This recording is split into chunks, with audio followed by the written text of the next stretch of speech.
Yeah, thank you, ma'am. A very warm good morning to one and all. I, Professor Nalin Ranjan, School of Human Settlements, Exide University. Welcome you all for the international webinar on intersectionality of technology, people, and planning for resilience.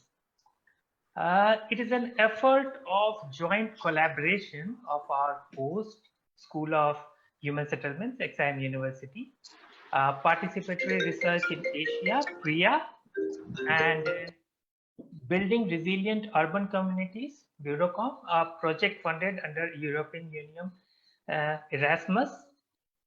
To start the discussion, we have with us our two eminent professionals, Dr. Kajri Mishra, Professor and Dean of Human Settlements, XIM University, Dr. Barsha Parisha, Technical Specialist, Center for Urban and Regional Excellence, behalf of BReUCom, and our eminent inaugural speaker of the day, Professor Dr. Father Anthony Uvari SJ, Vice Chancellor, XIM University, Bhubaneswar. Now we'll begin the inaugural session. Over to you, Dr. Mishra. Thank you, Professor Nalin.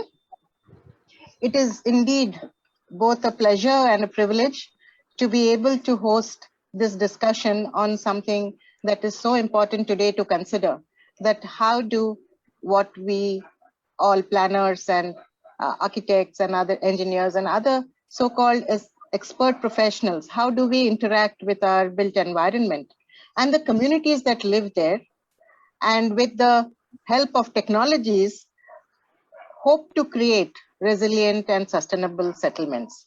Now, this is a nexus of expertise, technology, and people's lives that rarely gets discussed in conjunction. And it is really a privilege today to host such a eminent group of experienced professionals and academics, researchers who have experienced and who have studied this kind of conjunctions that occur and what actually therefore emerges as the kind of settlements we all live in. So just to introduce ourselves a little bit, we are a new young School of Human Settlements in XIM University, which is located in Bhubaneswar. XIM University set up this as a center, but then later a school, with the dream that we will create the kind of professionals, the full range of professionals, the full range of knowledge and expertise, as well as a league of dedicated workers and community facilitators who could actually intervene and support and facilitate people's building of their own built environment, the way people shape their habitats. Currently, what we have in the country is obviously insufficient, as many of us believe, which is why we are here to discuss it. It's not only insufficient in numbers, it's insufficient in range, the abilities that are required, and the attitudes and skills that are necessary to do what we need to do to help people shape more resilient habitats.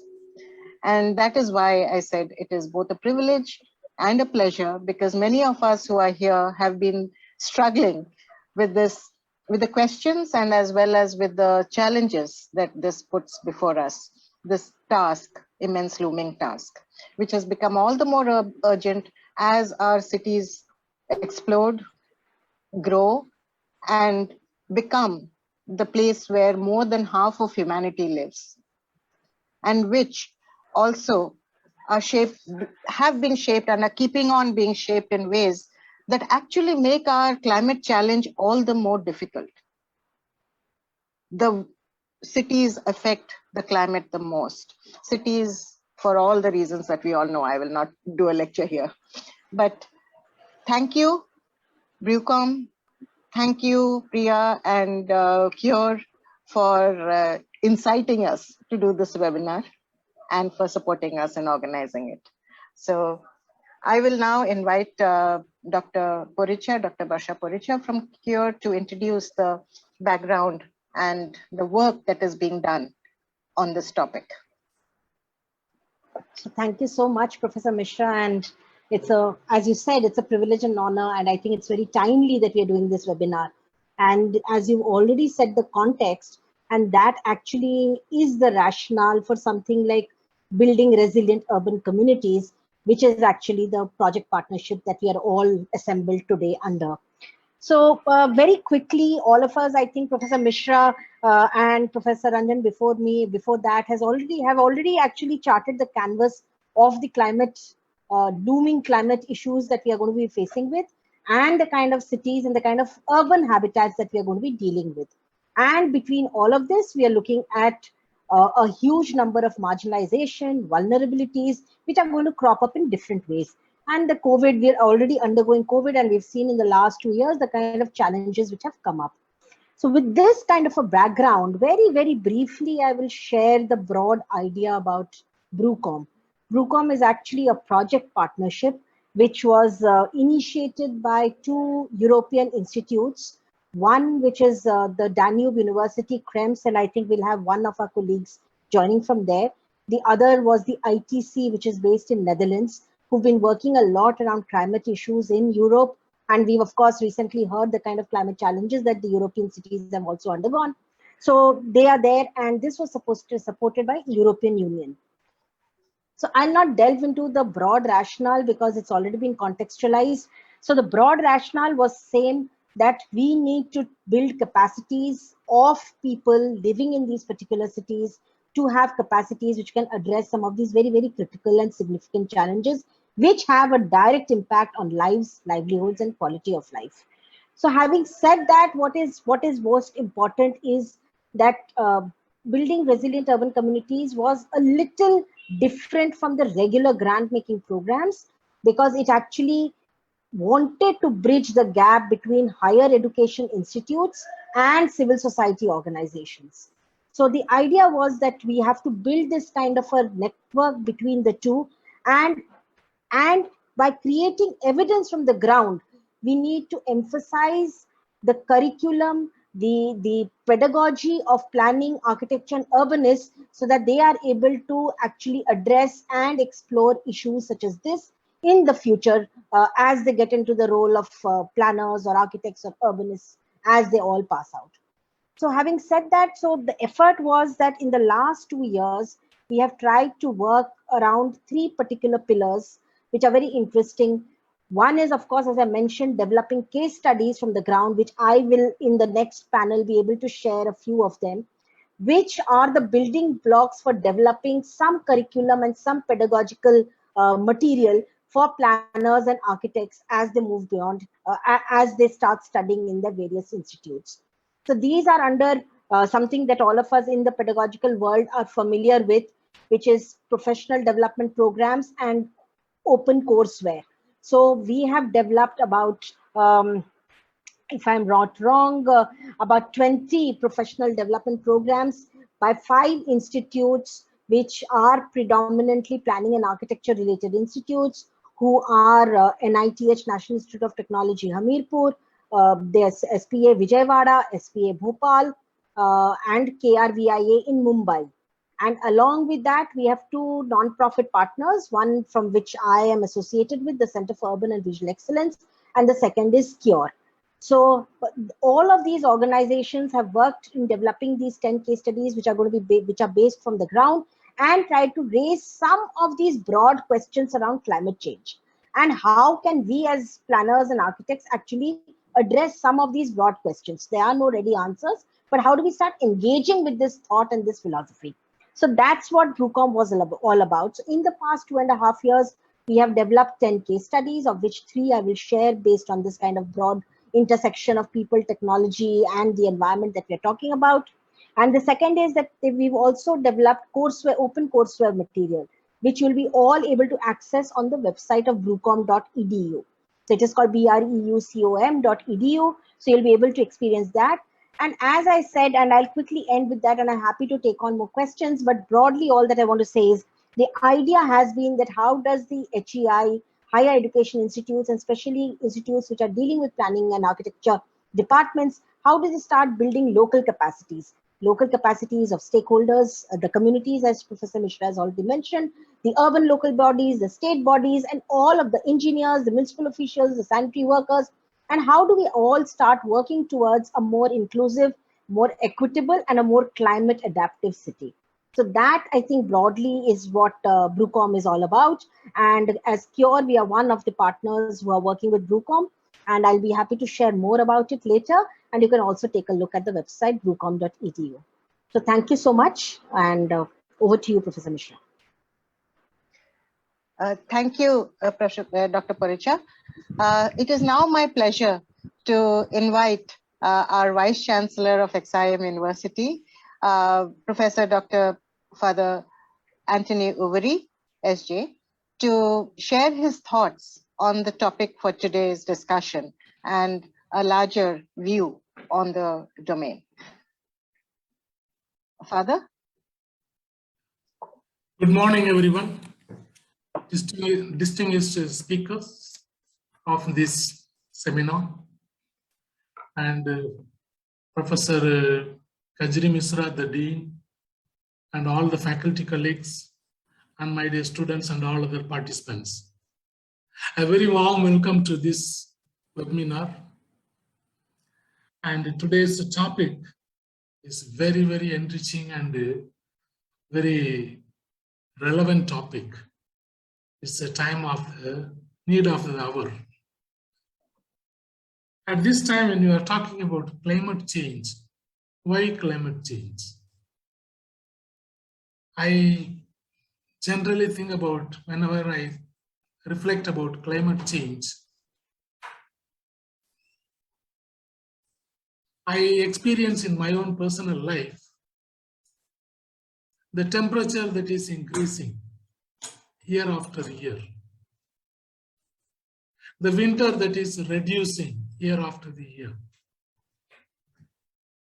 25 years back, I remember we had 3 full months we had to wear warm clothes from December, January, February.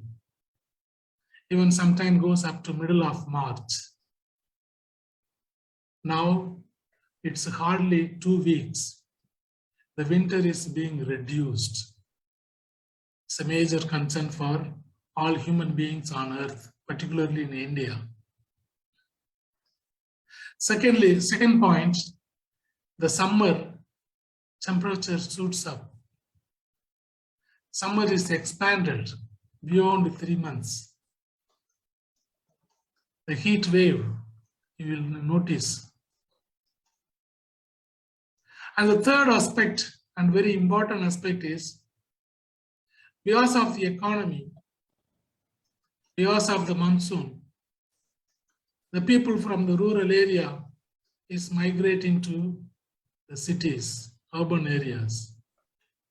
Every year, you will see our urban cities are expanding and expanding and expanding. The population in the cities is increasing manifold every year. And where are the places for this extra population? Is there enough place for the cities to accommodate all the populations that is coming in? Or where do they live if they come into the cities? Lakhs and lakhs of people in each city, in Indian cities, you will see, are staying in slums. Slums. They are in the city, but slum dwellers. Majority of the population is staying in the slum areas in the cities. Now, when you are talking about planning, urban planning, it's a challenge for all the bureaucrats and politicians and other officials to meet the needs of all the people living in the cities. A simple reason is it's not proper planning, proper settlement. People are lacking the basic amenities like drinking water, fresh air, the basic food. People are lacking in the cities. And they are living in a very unhygienic situation and conditions in the urban areas. So where is our planning? Where is our planning? What more we need to do? It's a big million-dollar question that each one of us have to ask. Each one of us have to ask. Now, topic like this will enable us enrich our knowledge, skills, and attitude to broaden our thinking. To broaden our thinking. How can we really settle the people in the urban area? How can a citizen in an urban area can have a normal, a decent, basic life? It is a huge challenge for the government and other officials to reflect about. Therefore, today we as participants will look up to all these experts and their views and their experiences so that we learn the nuances, and this learning comes through such topics, such sharing. These learnings, these theoretical learnings, are the knowledge, that experienced knowledge we get only by listening to the experts' views and ideas. So today, as all of us are in this webinar, going to listen to the experts' views and ideas and experiences so that we prepare ourselves to handle the challenges of tomorrow. So I wish each and every one of you all the very best. And I am sure these experts will inspire and edify all of us with their thoughts. Thank you very much. Wish you all the best. Thank you, Father. Thank you very much for your inspiring words for us to have a good discussion today and to hopefully further the understanding of all participants in some ways towards what we are hoping to get them to think. Thank you for your time and opening the webinar. Over to Professor Nalin.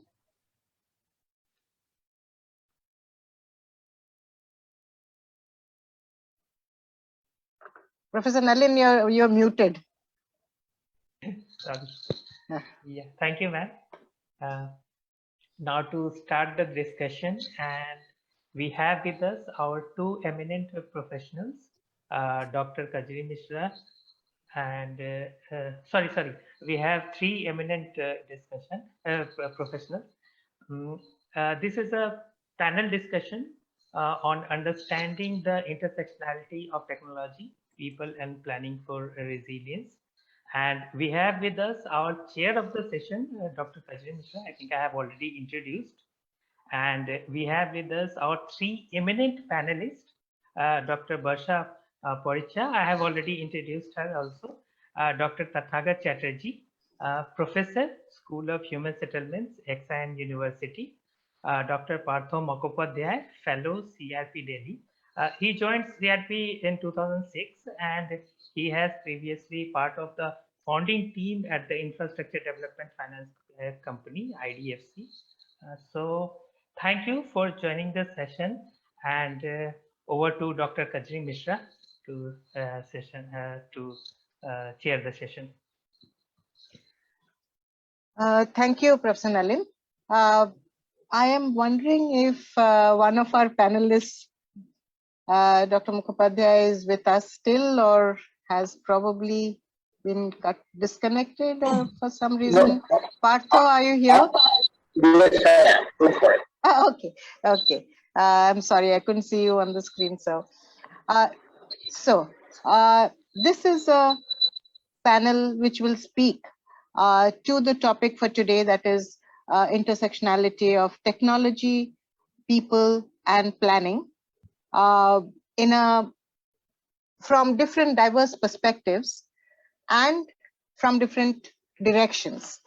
Uh, we have tried to think of people who can shed light and who have insights into the practical, the daily, the experiential realities on the ground through case studies, which is what BReUCom has been also doing, and also have people with us who have reflected across experience and from the literature and have thought about what the heck is going on in a way, and where we could possibly find ways to muddle through, to search and go. So we have with us Dr. Poricha, who will share with us some of the case studies for today from BReUCom. We also have with us Dr. Tathagat Chatterjee, who works from the perspective of policy and governance and what spaces it affords for working with technology and people, and for the experts to guide a process towards resilient and sustainable communities. And our very eminent speaker of the day, Dr. Partha Mukhopadhyay, who has been reflecting from many diverse perspectives as well as many sectors. And he's looked at a lot of work on urban spaces in this years that he's been researching. And I, for one, always find it very inspiring to listen to him and his very unique insights, that where he can bring together and from the broad canvas point out certain crucial aspects that we need to pay attention to. So welcome to the panel, all the three speakers. And I would actually like to just take 1 minute to correct or to set the stage on one aspect, to set the record correct in a sense on one aspect. You see, we talk of this is technology, people, and planning. We seem to think that planning or planners is the one big capacity that is sort of intervening. So policy and planning, I'm taking in a larger sense going together, that is what is directing or pushing our cities to be what they are. It may be a strong factor in many other countries, but I think, as many of us are aware and will agree, I think that I don't think that that is the largest force in any way in countries such as ours. We, on one hand, I'm talking about what is. It is what happens in cities is the product of a variety of interventions from different levels and by different sets of people. And while planning as a field, as a profession, as a exercise is expected to provide the traffic rules, so to say, for people to do what they can and wish to do and to lead lives of fulfillment in the space that the city affords. In this country, planning as such, or certainly what I would take to be urban or settlement habitat planning, has not really played the role of traffic cop in the ways that could be very productive. This may be a personal professional opinion, but I think that 20, 30 years, one has seen what is happening and has reflected on it, certainly gives some heft to this view. I also think that so that is what is, that's my observation on what is. But if we step back and talk about what we are attempting here today, the question here we are putting is, so what should be done, or how do we change this situation? Where there could be, and there will always need to be, some governance interventions by whoever, whatever name you call them, some people, policymakers, planners, managers, whoever they are, who will be the traffic cops in a sense, because when you have a large assemblage of people and with different aspirations and different hopes and different dreams and different patterns of living, then you need some traffic cops. It's as simple as that. The question is there one kind of people who are supposed to be there, planners? Or is there a whole range? I mean, our settlements are some of the most complex entities there are in this world. Complexity science puts cities at the highest scale of complexity. So are we talking about one kind of professionals, planners, which can do everything that we want them to do or which should be done? So who are this wide range of people? So I just wanted to share very quickly one slide where it's sort of mapped. We sort of, before we started the school, mapped what we thought could be a range of people who could be capacitated or made capable of engaging with how people engage in cities and do what they do to help cities grow in a better way. And the way we saw it was that there are, what we need are sort of, technical skills. We do need technical skills, whether it is to assist people or to actually build for larger entities or clients, but we need technical skills. We build technical skills for buildings, for networks, for transportation, for water, whatever, when we are in such a squeeze space. We also need other kinds of skills to manage. We also need strategic skills, which is for policy making and governance. So how do you map all of that is basically the question. And that's what I'd like to show, just a map very quickly, which can help us organize our heads about what could be the range of people we are talking about. So if we go from the technical to the managerial kind of continuum, which is on the vertical axis, and if you go from an operational to the strategic kind of continuum, which is on the horizontal axis, you'll see that we do have a whole lot of architects and engineers who intervene in our cities. Dr. Paricha said that we have architects, planners, and engineers, and other people, a lot of sanitary workers and other kind of people who engage, but they are doing an operational and technical job every day of their work, And we currently have very large numbers in this country who are engaged in cities. It's not that our cities don't have people to work in there. What we have less is actually the planners. We have very few planners in this country. And planning as a profession is still, to my mind, about stuck 20 years behind. We also have almost none trained, city managers, in the sense people who actually understand cities. We have our range of administrators and bureaucrats who actually make the decisions and manage the cities, or the engineers who manage it, or other people. But we don't have people who understand cities as an entity and the networks and the systems to be managed.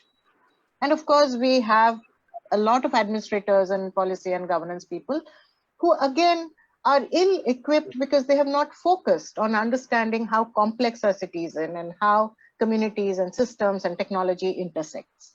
So I just wanted to put it out there and not take any more time before I invite our speakers today to speak. So when we speak, we keep saying planning, but I think we're using planning in a much more comprehensive way of saying that here are the range of people who are the traffic cops for how cities grow. But I think that's a short form of saying, there is this whole range of other kinds of people also, whether the policymakers, governors, or elected people, or city managers that we need.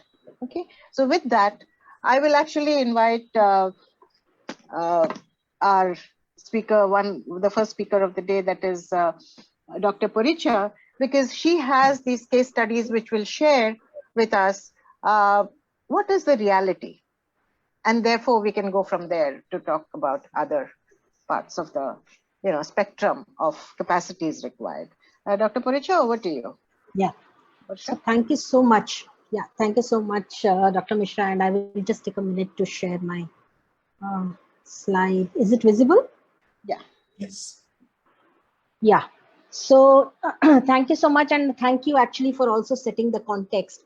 And what you said was actually the beginning of when all the 7 partners of BReUCom actually met. This was exactly what you were saying was the beginning of this entire understanding of how is it that some of the higher education institutes can start working towards this particularly ill-equipped and inadequate space that you've been speaking about. So I will, I know there is a time constraint, so there's just 7 minutes. So I will very quickly just take you through 3 case studies out of the 10, which which we felt were very, very relevant to this particular webinar, which is very topically themed as intersectionality of technology, people, and planning towards resilience. And the idea, and as Professor Mishra has, thank you for actually underscoring it, that planning here, it goes beyond just the planning discipline, but also, to be fair to the BReUCom project, we're also talking about the discipline per se also within this. But as we know, planning is also an intersectional discipline, interdisciplinary mechanism, which allows us to use various skill sets. And that is what these case studies have actually done. The case studies are the 3 case studies that I'll take you through are based in Vijayawada, Bangalore, and Mumbai. And these are 3 city case studies, and all the 3 try to address the issue of, as the esteemed Vice Chancellor also mentioned very clearly, he talked about 3 things. He spoke about the rise in temperatures, the heat waves, and the emergence of these low income or urban poor settlements, the slums. And he spoke about this in a form of a network of issues that we need to speak about. So the 3 presentations that I have before you actually will share some of these broad ideas that we've brought up, but these are evidence-based ideas. So we've spent about 6 to 8 months, maybe not long, but at least 6 to 8 months of young students and faculty members going into a field. This was in the pre-COVID times, going into the field, understanding the particular issue, and trying to draw out some very critical insights, which we feel might lend itself to the pedagogy or the academic discourse that we are speaking about, because that's the only way that we can start building up capacities. And unless our capacities are built, it will be very difficult to build capacities of anybody else that we're speaking about. So this is just to bring in more information around that. So the 3 case studies from the BReUCom body of work, which I'm calling it the BReUCom body of work, is, as I said, one is from the School of Planning and Architecture, Vijayawada, which is a very interesting study which speaks about heat stresses and rise in temperatures within low-income households, which is low-income households. The second study, as I said, is a very interesting study. It talks about historic towns in Mumbai, and with the climate issues, the kind of dilapidation and the low quality of life which has come about because of various reasons that we've been speaking about since morning, and also that we know of, and I'll delve a little bit deeply when I go into that slide. The third is the case from Bangalore, which was again done by School of Planning and Architecture, Vijayawada, where they actually started to study and understand the need to actually look at climate within the planning pedagogy and architectural pedagogy, which at the moment is inadequate and does not spend too much. The planners don't spend too much of time in trying to look at the built form, the space, the people themselves, and the intersectionality of it from a climate lens. So this is broadly what the study is all about. So this was done by, as I said, by the schools. So going back to the first study, which is around climate responsive planning and design, it was to actually understand it was a thermal comfort study for mitigating heat stress through climate responsive planning and design. So what they did was, and I will speak in the third person because this was actually done by SPA Vijayawada. So SPA Vijayawada, what they did was they identified a low income settlement called Rajeshwari Peta, which is there in Vijayawada. It's a low income rehabilitated housing settlement in Vijayawada. And they studied it over a course of about 6-7 months across various climatic conditions. And they tried to understand what is the kind of heat stress impact that they were having, that was being done, that was having its impact on the people living in these low income settlements. So this, and I'm not getting into the larger macro ecological or theoretical understanding of the climate and the heat stress. But coming down to the specific thing, so this is these were a set of row houses in plot size ranging between 40 square meters. And as we know, the relocation colonies that we are looking at, very densely packed. There's hardly any areas for ventilation. So what SPA did was, very interestingly, they used both analytical tools that we learn, as Professor Mishra has already said, a set of tools that we all understand. We use GIS, we use comfort level measurements, we used all the architectural tools that we understand to understand, that we know to understand heat stresses. And we also, very importantly, we put people, the intersectionality of people into this, and we try to understand from people through qualitative surveys as to how was the heat actually impacting them. And some very interesting ideas came up, and I will actually delve with that more than the data, because you'll find these case studies, as I mentioned, again in great detail on the BReUCom.edu. I'll just put it on the chat box also. You'll find them, so I'll not delve in it in greater detail in the technical part of it. But what it did was, what it did tell us is that the settlements that we are designing as for under affordable housing schemes and housing for all, and all of that, the housing structures that we've built over so many years, which actually meant a progression from slum-like settlements into adequate housing spaces. Actually, the entire concept of ventilation, the entire concept of the impact that light and wind plays on human mind and body was somehow not very significantly studied. And that's the reason why these houses are there, and you can see these diagrammatic conditions. But when SPA started talking to these people, very interestingly, and that's the human mind, that's the human body, I guess, that's resilience. Most of them, and particularly there is a gender dimension to it, which I'd like to bring forth, is that the women did not find heat as an impediment to the regular work that they did. They did say that they would get more tired, they would get easily tired, and it would impact them, and the body was not kind of cooperating with them when it was very hot, because as you understand, Vijayawada is I think the average temperature throughout the year remains at the 30, and during the hot months it goes up to 45 or 50. So they were not very concerned, because they thought that their daily chores and the daily survival needs were much greater than the heat. So they used to feel hot. Whether it was hot, hotter, or hottest, they would continue to do their work, and they did not see that anything could be done. That part could actually be handled to make their lives more easier.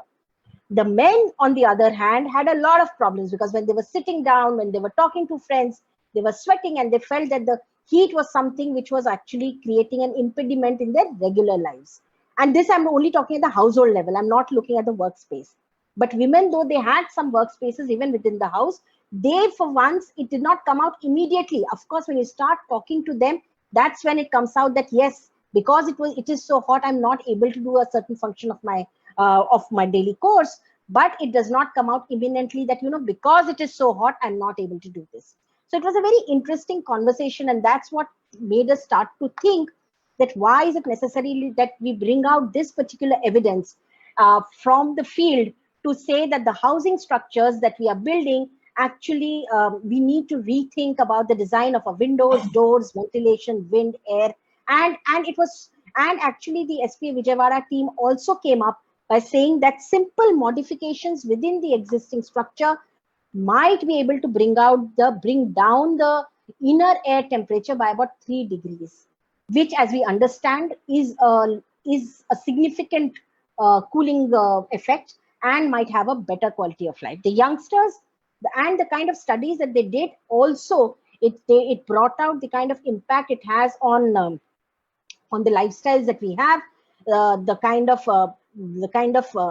interpersonal interaction that we have within that 40 square meters house, which is so hot and which is like a heat zone at that particular time. Some of these pictures, if you see the redness which has come up in the month of July within the house, is a very, very interesting factor to study.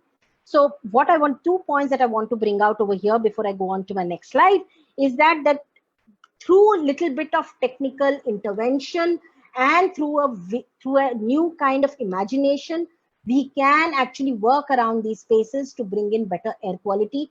And air quality needs to be considered as a very important part of a human well-being for a better quality of life. So that's one of the points that is there as a takeaway. And the second is that gender, climate stresses, and gender, I mean here the dynamics between men and women, and also from a feminist perspective, climate also needs to be looked at from a very a lens where women might not usually come up with their issues, but and that's why it might be left behind. But it is very critical to engage with this particular demography to actually understand the climate issues and the impact on their lives. So, having said that, I will go on to the next. I'll not delve too much. So I'll go on to the next case study, which is also very interesting, which is around historic native towns. And I'm sure some of us, some of the people on this group who are architects and who are interested, and as planners also, that how and why the reason that historicity of a city is so important while we are trying to do any kind of city planning or settlement planning exercise. So here what KRVIA, which is the Kamala Raheja Institute of Architecture, which is based in Mumbai, what they did was they tried to study one of these particular localities, which is called the Bora Bazaar, and which is in Kalba Devi, which has some kind of a historicity with the Parsi community, and how this over a period of time, how this used to be the buzz of Mumbai, but over a period of time, it has actually become one of the most difficult spaces to live in, and how this again has such a strong impact on the kind of young people that we bring up, and the kind of the mind body linkage that we are looking at, and the kind of good quality of life that we are speaking about. So what this does is, what this study broadly did was that the stresses that come out because of this kind of uh, what do I say, rapid urbanization, for a lack of a better word right now, the rapid urbanization which came up in Mumbai, and the kind of costs that we give to land in Mumbai.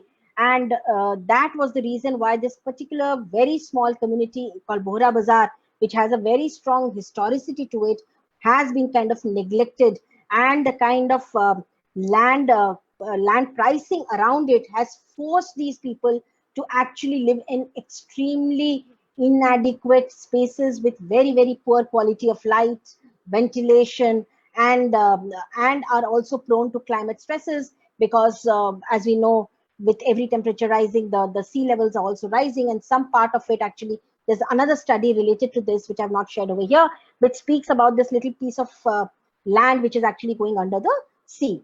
So what I want to bring out over here is that they've done, this is interesting because they brought in a lot of economics into this particular climate resilience study.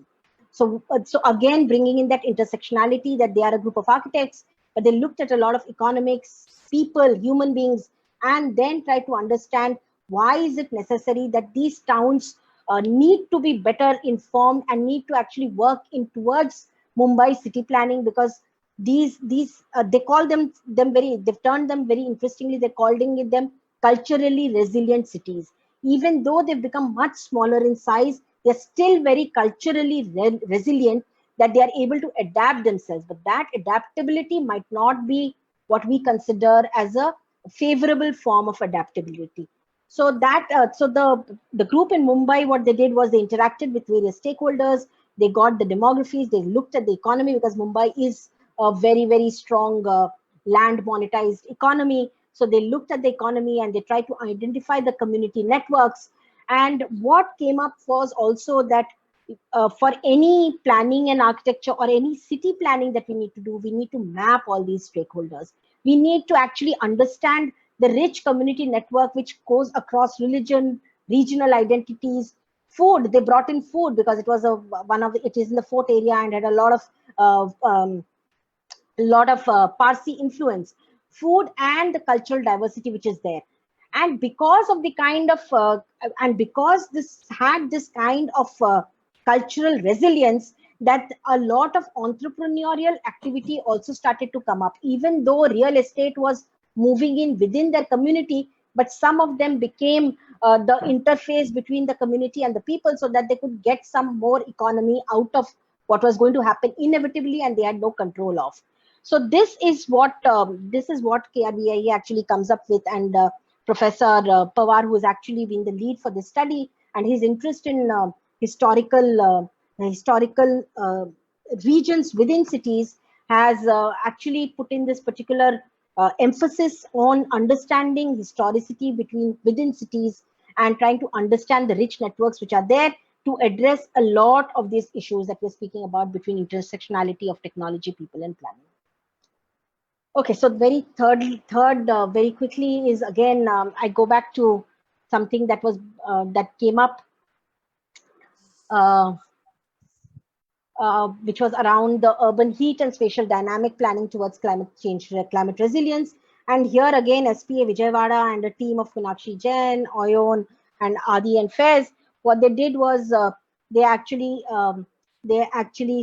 studied Bangalore, but this was primarily more of a secondary research study where they tried to understand urban heat islands within Bangalore. And this particular picture that you see is the kind of movement which has happened in Bangalore over the last 20 years.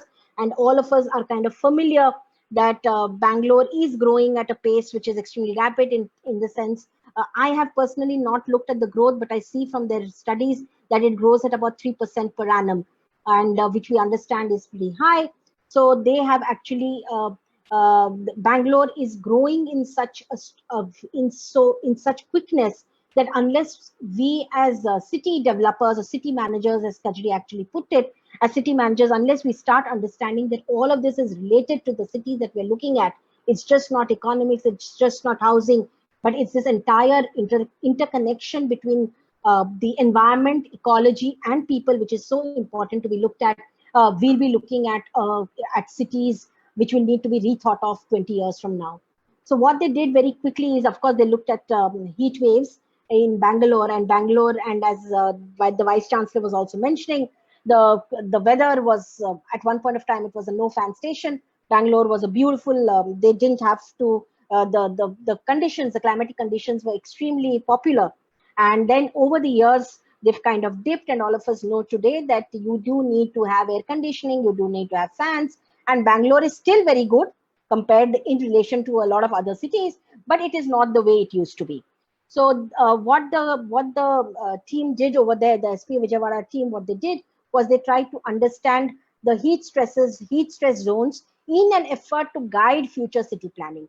So their role was very specific. They looked at built form, they looked at surface temperature, they looked at water networks, they looked at forest covers, they looked at energy consumption patterns.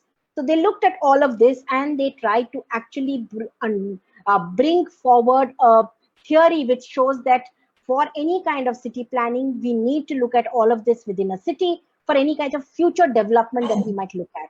For example, Delhi is going through a master plan development right now. So the effort needs to be that we need to look at all of this, and so does all the cities. Why only that? Every city would like to look at.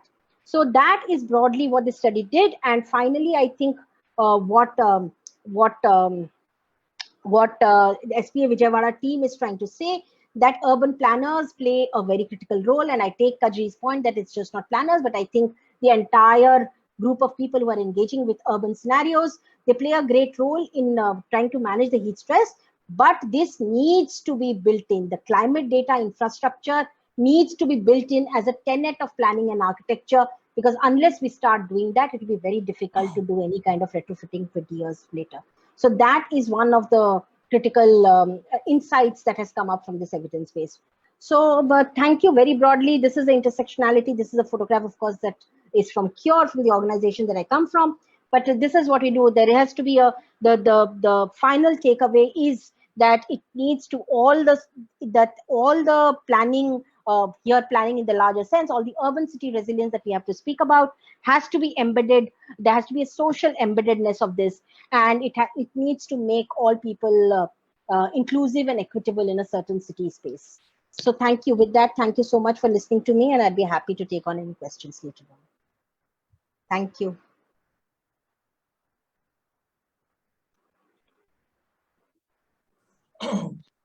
Ma'am, you are on mute. Thank you, Dr. Paricha, particularly for being able to crunch so many dimensions into a very brief presentation. largely on time also. So thank you. I'll, without much ado, let me hand over to Dr. Chatterjee on this topic, and let's listen to him for a Thank you, Dr. Mishra. So this issue of intersectionality between people, planning and technology, it is indeed a very huge issue, and it is a very layered issue, and there are different scales to it. And I would say that, in the present COVID challenge through which we are going through underscores, the importance of learning the interfaces between these dimensions in different scales and also in different contexts. So what I would do, I would just share a few small slides and discuss some of the points where our students are also doing some amount of work in this area.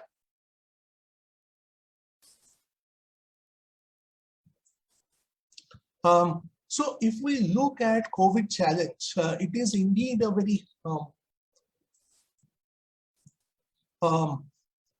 impact. It's due to globalization, and we all know that the big cities had been the epicenters of the COVID, especially at the first phase. This is not so much due to the densities, but because of the facts that the big cities are the centers or the logistics hubs. So in that sense, it is the network function of the cities which made them the points of epicenters of the COVID-19 disease. In a way, this links us back to the network cities flows and networks, the theories of flows and networks brought out by Castells way back in 1994 when he came out with the thesis of network cities, an argument that big cities and global cities are indeed the hubs of the global networks, whether in terms of finance or population, but also sometimes crime and pollution and also pandemic. But when it is a globalization driven impact, its impact is often very uneven. Now, if we look at the livelihood impacts of the COVID-19 disease, it is a hugely uneven impact, and it has brought out how divided Indian cities are. The urban divide has come up most vividly because of the COVID challenge, because some of our biggest cities has got very large segments. Mumbai in particular, it's about 40% of the people living in slums, but India in general has about 25% population living in slums as per the 2011 census, and most of the slum households are one-room tenements, hugely dense. So even if density per se, it's not a factor, but some of the slum settlements has got a density which is way beyond normal. And of course, they have deficient in terms of water or toilet facilities. So some of the ideas that we had been talking about, social distancing, frequent hand washing, which are very, very utopian when you look from the other side of the city. Now, what does government do about that? This calls for, the COVID challenge calls for more of a collective action and of multi-level governance approach. In some way, there is a need to look at the things from a sustainable livelihood framework, which discusses livelihood from multiple dimensions. And in some way, the Odisha government's response compared to several other states in India had been most aligned to the sustainable livelihood concept, which we are just trying to explore. So if we look, the government of Odisha has come up with some of the schemes but this is not not everything has come post-COVID, but some of these issues had been developing. So governance capacity develops over a period of time, and existing capacity plays a role. How the post-COVID interventions are being managed. So existing capacities also do matter. So here, if we look, is that the COVID challenge has brought out the issues of finance capital, the loss of income, physical capital. The tenure insecurity had been a very important issue in the COVID context. And of course, it has brought out the issues of low skill base of the migrant labor, urban informal sector. Many of them, working from home or digital solutions are just not possible. And of course, there is an issue of, which Barsha has also very rightly has brought out. We very much require social capital to deal with many of these challenges, but in COVID context, there is an issue of lack of awareness. So in Odisha government's intervention, some of the schemes, it is one of the first government to come up with an urban employment guarantee scheme, the Mukta scheme, and Mission Shakti, which is a women-run self-help group project, provides the support for the finance capital angle. The Jaga mission, which the government of Odisha started a couple of years back before the COVID started, 2018, which provides land rights to the slum dwellers and then acts as an enabling mechanism for them to access funds under PMAY. Plays a very important role in developing the finance capital. And of course, for human capital development, Mission Shakti, along with National Urban Livelihood Mission, plays an important role, in mobilizing social self-help groups who had really been at the forefront of the COVID challenge, stitching up the masks, making some of the PPE kits, etc., and had been able to absorb some of the migrant labor who returned back from Mumbai and Surat and other cities to be retrained as health workers. And of course, then there are the social capital, the ASHA workers and Mission Shakti volunteers had been playing. So of course, all these again has got interfaces with the sustainable development frameworks. So, and this again brings up the role of the city. This SDG 11 is a hub of the SDG framework, which has got interfaces with SDG 1, which is poverty alleviation, SDG 5, which is gender inclusion, SDG 3, which is about health issues, SDG 5, it's about again, gender and health. So, and SDG 6 is about water access. So many of these challenges need to be negotiated together at an integrated level at a city scale. As Professor Mishra was earlier talking about, so we need to think city just beyond physical planning or planning in the very narrowest sense. And we need to think about city being a platform for very multiple dimensions of actors. So here I would just take you through, I would not really call these as case studies, but some of the maybe, just exploratory field work. Some of our students had been involved as part of these missions. So in our course curriculum, we have a window for the students of urban management and governance, MBA urban management and governance students. So they go to small towns small ELBs, and work very directly with the urban local governments to see how the projects are being done and how, also in the process, they get to do part of the work and then come up with some solutions. So here, this is a Jaga mission, which is a very interesting project because it also has got a major technology angle. So if not all, perhaps not everyone is familiar what is Jaga mission. So Jaga mission is the world's largest land titling program initiated by the government of Odisha, which provides land rights to 108 urban local bodies in the state. Leaving aside the municipal corporations, all municipalities and other towns are, the slums in these are given land rights. And the slums had been mapped very fast by using drone technology.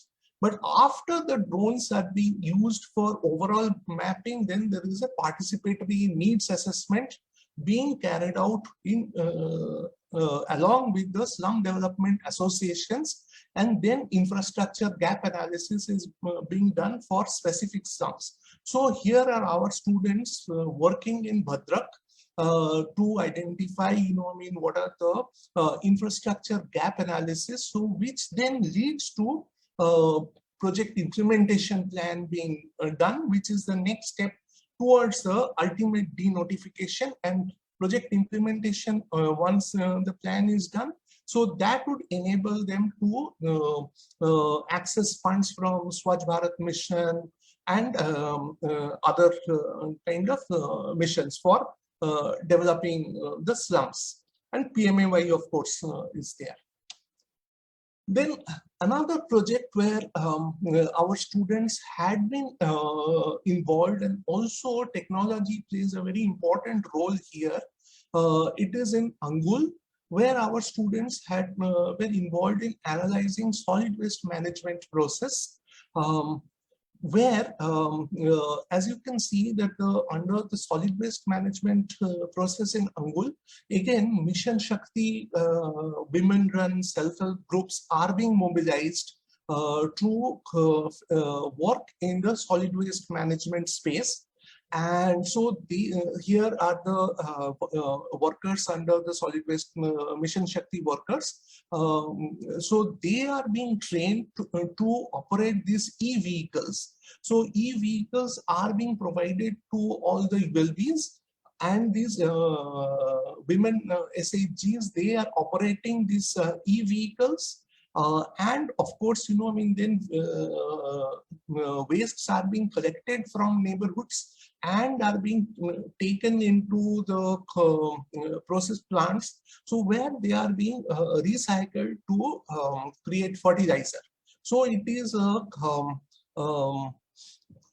it is not just, it is a dumping of waste, but, there are efforts are now being made to recycle the wastes. So, and in each of these steps, the government has engaged with the self-help groups. And here our students were involved in studying the routing of this e-vehicles and how that can be improved upon.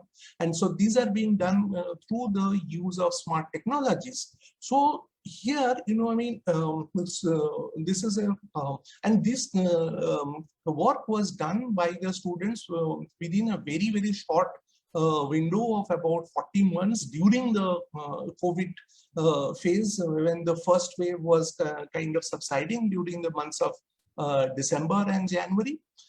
So this shows, the intersectionality between people, planning, and process with technology. So where there is a COVID-19 is a global contagion, but its impacts are most directly felt by the urban poor, urban informal sector. And for that, there is a need for a more holistic thinking to take a look through the lens of urban livelihood framework, on which, we are working a little bit. So here, these two projects kind of brings up how this can be done, and also shows the need for a multi-level governance approach, linking the state government, the local government, and the central government to work together. Thank you.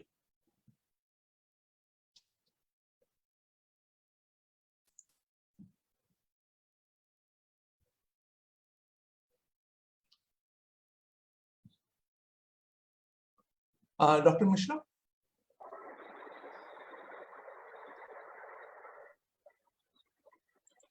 Dr. Mishra? Professor Najim, you are muted. Hello, can you hear me? Yeah. Sorry, I got disconnected for some reason. Yeah. Thank you, Dr. Chatterjee.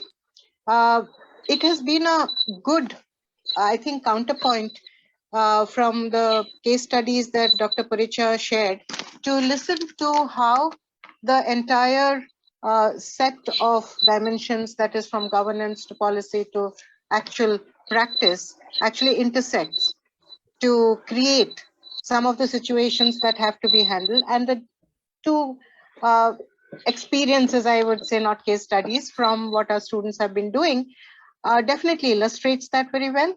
So thank you for that. And I would now invite Partha. Sorry, when I cannot see you, Dr. Mukhopadhyay. Yes. Dr. Mukhopadhyay, I would invite Dr. Mukhopadhyay to share his insights from a wider perspective on this topic. Thank you so much, Kadri, and it was really interesting to hear both about this particular program as well as the previous presentation. It gives a lot of context. And I think what I will do in the course of the next 5 to 7 minutes is basically look at, discuss 3 issues and then link it back to the kind of intervention that higher education institutions could possibly make in this particular arena. Right? So first, if I can quickly look at the issue of the ecosystem, right? So when you're thinking about, and it's the technology policy planning story, I think is a very interesting structure in that sense, is because what you have, given what your the intersectionality story that you would like to bring about, is one, the trio of the triangle of the built environment, the natural environment, and the human.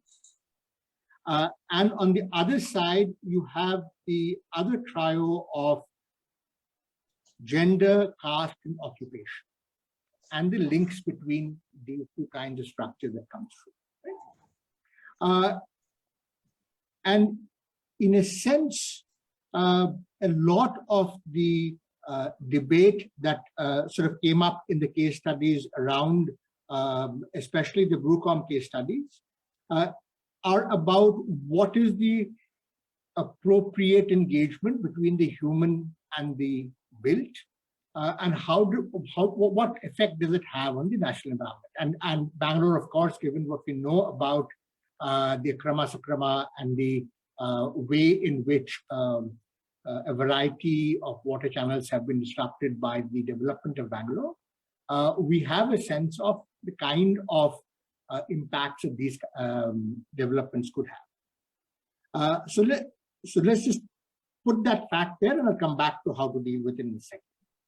The second issue is, of course, issues of gender, which came up in one of the presentations.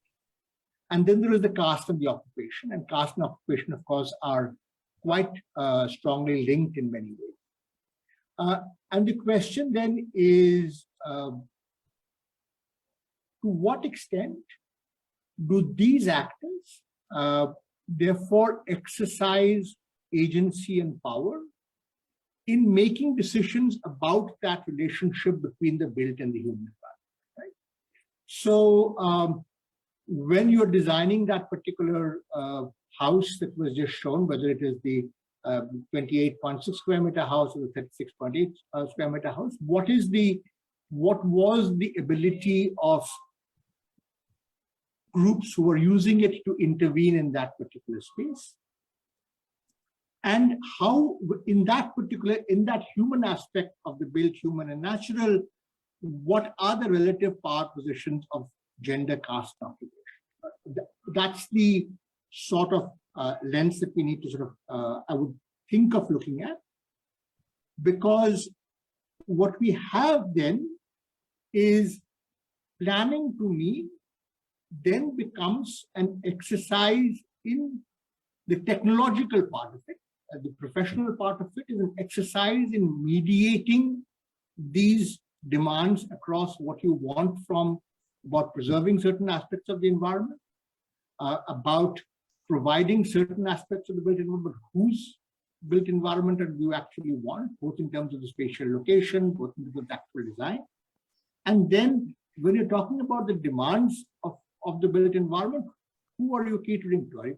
And how do the different identities of the people then enter into that structure going forward? The other issue that I think Tathagata brought about quite nicely is the layering of it in terms of the governance as to who eventually is going to use this technology, engage with the people, and carry out the planning. Typically, so far, I think in India, one of the major issues is there has been this dissonance of scale, that you have a situation where the people who are involved in the planning exercise are not people who are familiar with the local interaction between the built and the natural and the human, because they are at a different level of governance from that of the local government, who is the one who is most familiar with this kind of. And there, the question of not only the knowledge capacity and the administrative capacity. Do the people who know best about these interactions, do they have the power to actually intervene? And in our planning exercises, even when there is local government, the extent, in some sense, the local government is very similar to how we deal with the water networks. The planning exercise is done separately from the local government. The local government is then told to implement them. Right?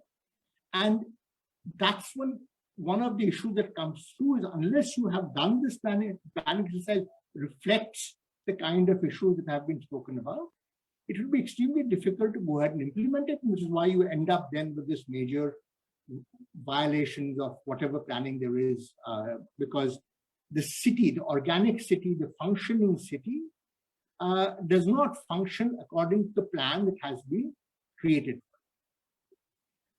So in that context, I think the Jaga experiment, or rather Jaga mission, which now I think covers about 60,000 households in Odisha, I think is an interesting intervention for the following 3 reasons.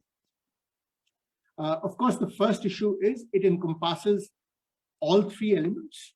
It encompasses technology quite substantially.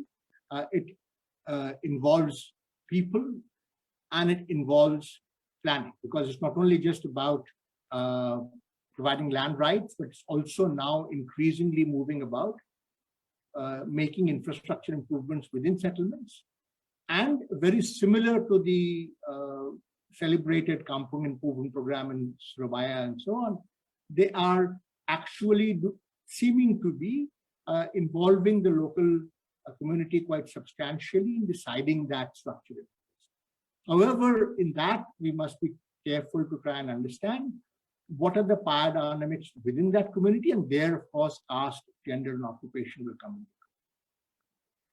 So if you have that particular story, the second issue that I think has been clear from the Jaga mission is a decision that I think as professionals one will have to make, which is in Odisha, even though it is not a state that is substantially influenced by the real estate industry. You still have the mission fighting shy of coming into the 5 major municipal corporations. And the interventions have been at the level of all the other ULBs except these major 5 corporations. And the question for us is, should we essentially accept this? About 70% of our population lives in cities which are less than 1 million. So should we then take that opportunity and say, look, the tensions and the mediation that is necessary in the larger cities is of a different order of magnitude, and the ability of planning to mediate between the human, the natural, and the built is much attenuated when you're moving into the larger cities because of the importance of land values, because of the importance of a variety of other infrastructure intervention that took place there. Should we therefore then try to demonstrate the feasibility of these resilient systems that work with technology, that involve people, and that can result in a really broad-based planning process in the next year of cities, where these other external influences are in some sense less? One of the key differences, if you look at, Tadhagata spoke about the PMAY program. So one of the key differences that's happened, and this is true across the country, is in the smaller cities, by which I mean sub-million cities, and there are lots. I mean, a city of 500,000 is a large city by European standards. So the in these cities, the share of the BLC, the beneficiary-led construction in the PMAY, is much higher and above 70% of most PMAY construction, in some places rising up to 90%. In that situation, why am I interested in that BLC story? I'm interested in the BLC story from 2 points of view.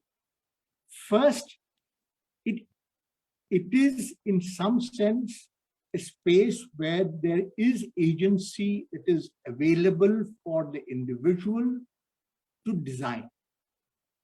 Right? And it, in some sense, if you look at that first case study that was presented from BReUCom in Vijayawada, you will be able to, the person would be able to build in a manner that hopefully makes the internal living environment more comfortable than the external living environment. That was the most striking result of that particular study. You build a house essentially to protect yourself from the elements, but what you're finding here is that outside is better than inside. The second, what is the issue that's stopping there? And that is where I think the HEIs really can come in. And I think Cure itself has done some pioneering work in this area by identifying agencies which work in both design and resilient technologies for these kinds of housing structures which are being built by people themselves. So intervening, what I would have liked to, from what I understood about the interventions by XUM in the Jaga mission, was the interventions, for reasons that are perhaps not far to seek, are essentially at the level of the local government. The intervention is not at the level of the individual and the beneficiary and the settlement resident. But those tools and capabilities are available. That knowledge is available within educational institutions like XUM and within the broader BReUCom network. And therefore, to work with people in helping them build more resilient more comfortable structures, and responsive to whatever situation they're in. There's flooding, there's local issues about landscape, there are issues about how you're going to handle waste. All of those issues, I think, it's possible to intervene settlement by settlement, but that would require engaged interventions with these places, because for people to accept that kind of intervention into their own personal spaces requires a degree of trust that would have to be built up.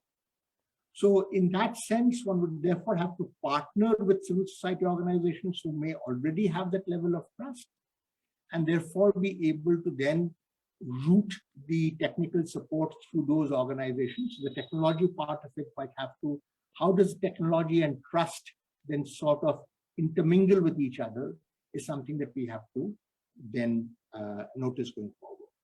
But what that allows us to do is then ensure that the cities which will form the growth pace of the future for Indian urbanization, that class of cities is essentially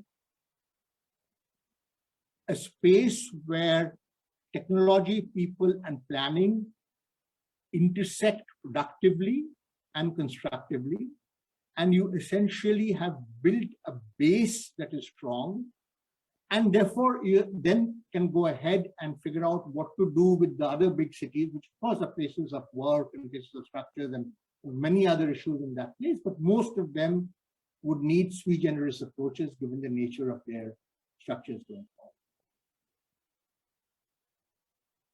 This will also enable us to leverage the fact that local government, curiously enough, may often be more salient in the smaller cities than in the larger cities, because the stakes in the smaller cities are lower, and therefore the desire to exercise control over that space, which is the benefits of exercising control which come in the larger cities, are lesser in these smaller cities.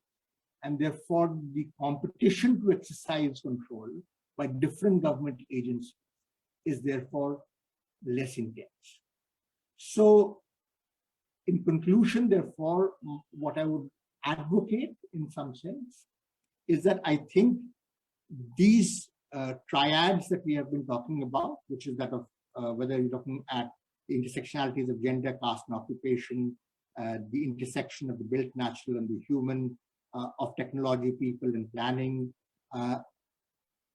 is perhaps the time has come to try and do much more intensive and widespread interventions in the smaller cities of the state and the country, which will also provide a temporal aspect to it, because that's the key issue of governance there, that you need the knowledge to be embedded in the local government to allow for that aspect to move temporally over time.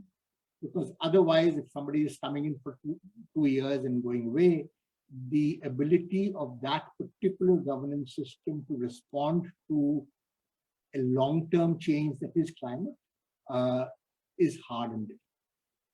So it's in that, and within that, in this field of action that one has laid out, I think there is significant possibility for action, for practice, and engagement, which will really influence the lives of people in this particular area. Thank you so much.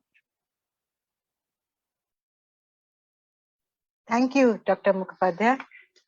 It's been a fascinating set of ideas that have emerged from our speakers, and at various levels they have spoken, and at different dimensions. I will just conclude by pulling together the ideas in two main sort of packages. I think it's very interesting that the whole idea of architecture, design and planning, and what is possible by a more nuanced and more careful consideration of the natural environmental consequences in design, that came out from the Vijayawada experience and the Vijayawada case studies and the Bangalore case studies. That's at one end. And then we have the question of the layer of governance and policy that overlays the kind of work, or that kind of structures in many ways, the kind of work that is possible and that is done. Just to put a note here, I do not think the architects and planners in this country are not trained sufficiently to consider the environmental consequences or the health and other human living conditions that are necessary in the spaces they create. What is fascinating is that they are often unable to ensure this, primarily due to the overlay of something that Dr. Mukhopadhyay has so nicely put. It is the overlay of decisions structured by power or processes structured by power, and this could be from the financial capital power, that, you know, sort of the way the land values are structured and the role that they play in structuring the land, the state power in terms of territoriality and other kinds of competition over control over space, and of course, not least, the whole question of the decision-making power, which is a combination of a number of frameworks that emanate from both these kinds of sets of powers. So it's interesting that we do have the potential for a more, let's say, environmentally friendly, ecologically sustainable situation, a more resilient situation, taking into account in the triad, as Partha puts it, the triad of people, technology, and some kind of knowledgeable support, knowledge support, but often this is constrained. That's what is emerging from here. So the question then comes, are we really talking about the fact that, you know, our professionals need to be educated in different ways? Yes, we are to some extent, but perhaps we're also talking about ways to ensure that the space for them to act with people is also more available, whether it is through working with the ULBs or whether it is in terms of the way the policies are structured. The space to actually enable these interactions and intersections are possible, made possible. With that, I thank the panelists for their very diverse insights and very interesting ways that they have seen the issues of intersections of technology, people, and expert planning in some ways. But at the end of it, I think the insights that their experience or their studies or case studies has brought out, particularly specific directed case studies as BReUCom has done, or some of our students do, is extremely valuable in terms of helping us understand where do we need to put our energies and what do we try to do in the future. So thank you all. And without more ado, we're running behind on time, which often happens in such cases when you have so many interesting views being put forward. We would take just 2 minutes break. I request all of us to take just a quick health break if we need it for 2 minutes before we assemble. It's 12:31. So 12:33, can we assemble for the next very interesting roundtable, which will be chaired by Dr. Rajesh Tandon, and will talk more specifically about the kind of curricula and educational structures that we have for people to engage in this space. So thank you all, and back in 2 minutes, please.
Welcome back, everyone.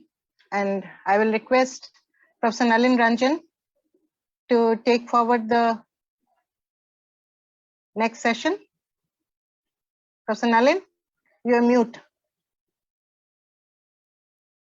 I hope he is back.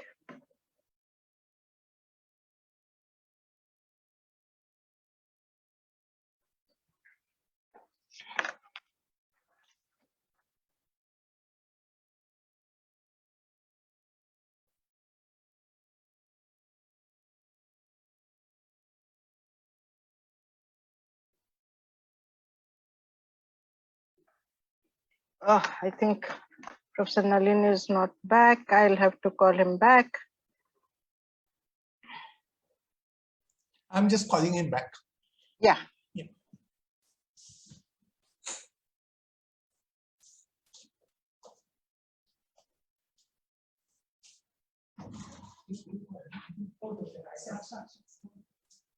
Professor Nalin, are you here?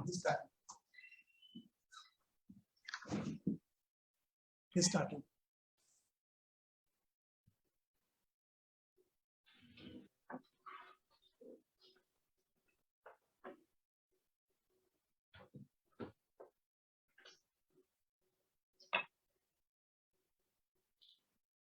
Professor Nalin, do you want to start the session?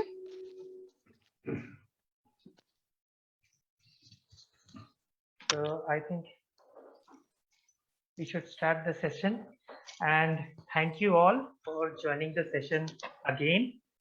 And we are moving towards our second session of the day. It is a roundtable conversation. So for that, we have with us our session chair and moderator, Dr. Rajesh Tandon, President, BReUCom and UNESCO Chair. Hello, sir. And we have with us our experts, practitioners, educators, Dr. Darshini Mahadevia, Professor, Ahmedabad University. She was the former Dean, SEP Faculty of Planning. Dr. Kajri Mishra, Dean, Xavier University. That's Dean, School of Human Settlements, XIM University. Dr. Tania Berger, Danube University. So over to Dr. Rajesh, I think. Thank you very much, Professor Nalin, and thank you all. You can hear me clearly? Yes. Yeah. Yes, we can. Great. Welcome, Tanya, and welcome, Darshini. Good to see you, and of course, Professor Mishra Kajri as well. This is just a roundtable, and this roundtable builds on what we have heard in the previous hour and a half, which is very insightful. And the focus of this roundtable is very simple. What can we learn from the conversation we had earlier to improve, enhance approaches to educating young professionals coming out of our schools of planning, architecture, urban management, etc. So, as you are aware, and as Barsha explained earlier, we are convening 4 such roundtables over the next month or so. And there is also going to be a conversation more structured by invitation only later in the year to discuss with UGC, AICT, Niti Aayog and others about what enablement can be created to ensure that future education opportunities for young students and professionals may be more in tune with the challenges that are being identified through our studies and research, particularly keeping in mind the increasingly difficult climate impact issues on urban built environment and the challenge of creating resilient cities. So what I propose is, let me just give you 2-3 points overview, and then I'm going to request, starting with Darshini, who has been listening very patiently, familiar with the Indian context, but also then invite Tanya Berger from Danube University, who has also been listening very patiently, to tell us what she picked up and what they may have tried in their context as well. There may be some lessons for us from that experience. And of course, then Professor Mishra Kajri, of course, already summed up very nicely the previous conversation in two broad themes. In my view, those two broad themes are interlinked. We now have the possibility, at least a policy support possibility under the new national education policy, which creates three types of new recommendations for all higher education institutions to operationalize. And let me highlight those three types of new recommendations. The first recommendation is about engaged teaching and learning. All kinds of models of course, planning and architecture, students always do studios, they go to the field. We saw wonderful case studies of Angul and Bhadrak just now from students in Bhubaneswar that were described by Tathagato. And this is not new to planning and architecture students. But I think what is new is that it's going to give you more opportunities, more credits.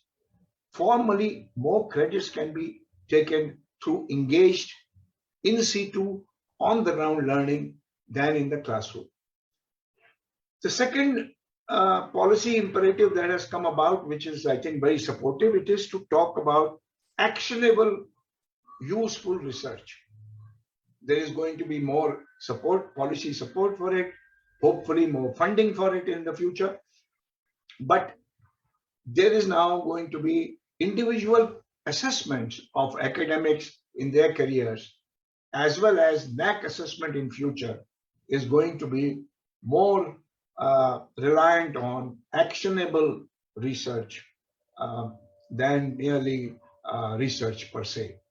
And the third imperative in the new policy is how to engage with and access local experiential practical knowledge, including the discussion about local language and local culture.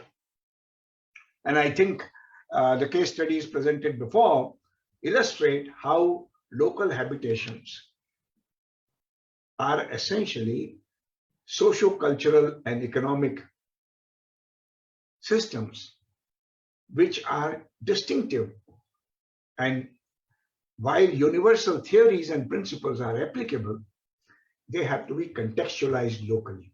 And this is where engaged teaching opportunities for young students and professionals will be very valuable. I think the other challenge that we need to consider is that the issues of sustainable development goals more seriously impacting through the recent report that we are hearing about climate change. And urban environment and industry are actually the two main places where the impacts would be most visible. Already visible, going to become more visible. So the question is, how do we prepare the next generation of professionals who are sensitive to these, but also who are able to take forward this? So let me now invite Darshini for her comments, reflections on how can we make opportunities for education of young students and professionals more attuned to understanding this intersectionality that has been discussed in the previous hour and a half. Darshini, 5-7 minutes, and you have done quite a bit of work yourself, so look forward to it. Thank you, Dr. Tandon. Also thank the BReUCom organizers and Dr. Mishra for this invitation. We've been having this discussion with Dr. Mishra once in a while about planning education and with so many others on this issue. I don't work at the planning institution now, but nonetheless, I still deal with cities and deal with the challenges, increasing challenges the cities are facing. What Dr. Tandon referred to is a new report of the IPCC Working Group 1, Summary for Policymakers, which is telling us some very frightening stories about what is going to happen to India and Indian cities. Many of the coastal cities, I was reading a piece somewhere on how some of the cities would face submergence in coming 50 years. Most of the coast, including the more frightening is including cities such as Mumbai, Chennai, which are on the coast. So I think I see a lot of students on this discussion panel here. So we had an easy time. All of you are not going to have an easy time if you're going to deal with cities, because there are going to be more and multiple challenges that are going to come up. Now, the first question on how planning education would respond to the challenges that we have. I think for first and foremost issue that we need to sort out is planning education going to follow the practice of planning, or planning education is going to lead the practice of planning? And I see, as I've been at a planning school and myself trained as a planner, I see that the education follows what the practice has been going in a direction, but however, in a very, very selective way. Because planning initially was an issue which was to deal with public health and then public goods.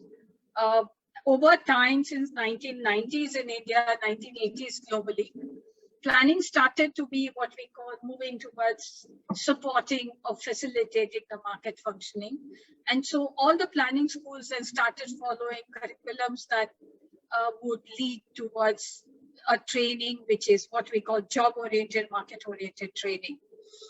So that's the first thing that one has seen over time, and we need to, at the planning school level, take a decision on how we going to do that. So what Dr. Tandon talked about, the new education policy, where there is a new slant or new emphasis on the kind of education that will be imparted, which is interdisciplinary education and experiential learning.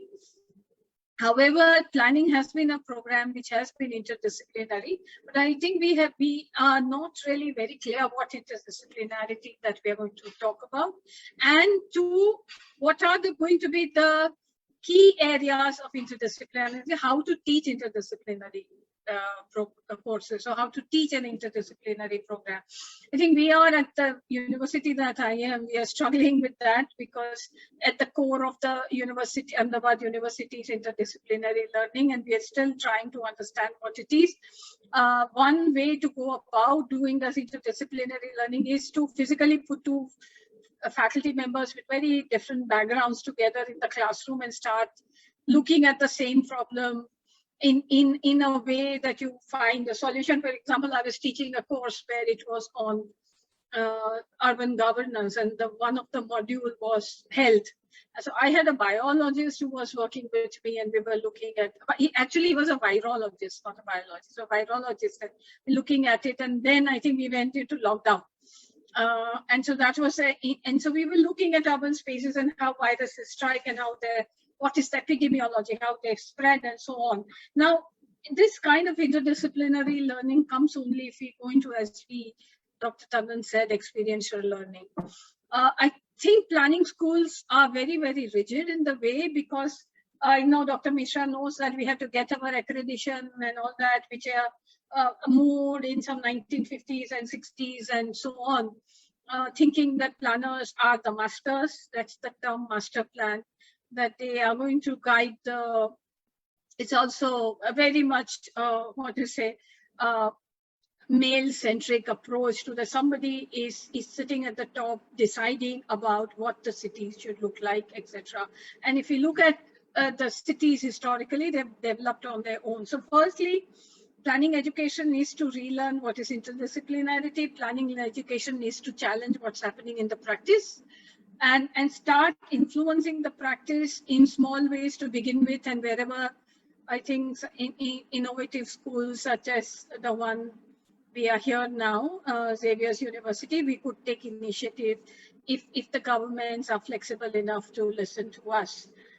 So at least do that. Thirdly, we need a political and policy environment which allows for flexibility.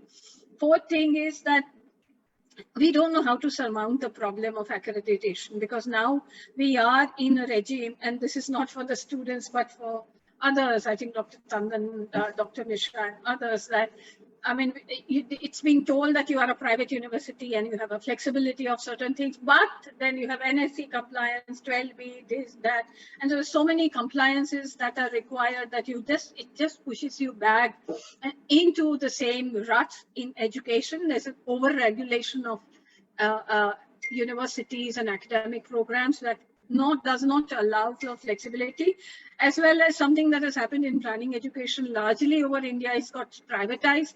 And so there is an overwhelming emphasis on job-oriented learning.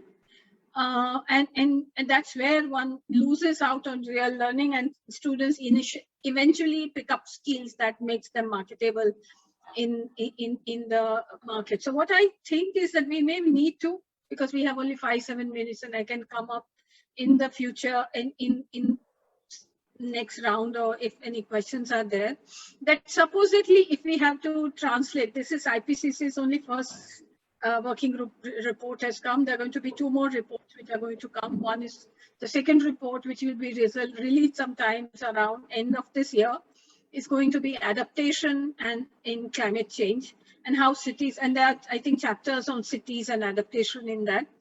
Now, if that is an agenda which is there and ideas which have been put in there, learning from other cities, we need to see how we can sort of put that in our own context and do case studies and try.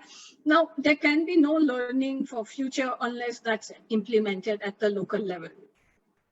And somehow there has to be a partnership with the local governments and district governments, whatever is the size of the city, to be able to put our own experiment in place to address the issues that are there. And the third and the most complex climate change and cities issue is going to come up is climate mitigation.